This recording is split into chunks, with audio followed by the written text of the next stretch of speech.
साथियों नमस्कार। बद्री झा को आप सभी जानते होंगे। बद्री झा आज किसी भी परिचय का मोहताज नहीं है। उन्हीं का एक नया कंपनी खुला है और बहुत सारे गाने इनके कंपनी से वायरल भी गए हैं। करोड़ों में इनके कंपनी का गाना बजा है। दोस्तों बता दें, इनके कंपनी जो कि JMF भोजपुरी नाम से चलता है, अभी पूरे यूट्यूब पर भौकाली मचा करके रखे हैं JMF भोजपुरी। दोस्तों साउथ के हीरो, जी हाँ दोस्तों, साउथ के हीरो खुशी कक्कड़ के आवाज़ में नया गाना लॉन्च किए हैं राज भाई और मुस्कान सिंह। जी हाँ दोस्तों, गजब तरीके से एक्टिंग की है और राज भाई का समझ सकते हैं एकदम बवाल पूरे भोजपुरी इंडस्ट्री में मचता है। राज भाई गजब तरीके से इसमें एक्टिंग की है, डांस किए हैं।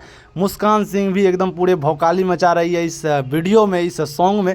और वीडियो का क्वालिटी भाई साहब बड़े बड़े कंपनी नहीं दे पाते हैं जो बद्री झा ने दिया है अपने यूट्यूब चैनल पर। साउथ के हीरो गाने बहुत ही बड़ा लेवल का, यानी कि बहुत ही बड़ा लेवल का ये वीडियो सॉन्ग होने वाला है। आप लोगों को इस गाने का लिंक जो है वो डिस्क्रिप्शन में मिल जाएगा। डिस्क्रिप्शन में जाइए, लिंक पर क्लिक कीजिए और गाने का आनंद लीजिए और एकदम पूरा भौकाली मचाइए, रील बनाइए।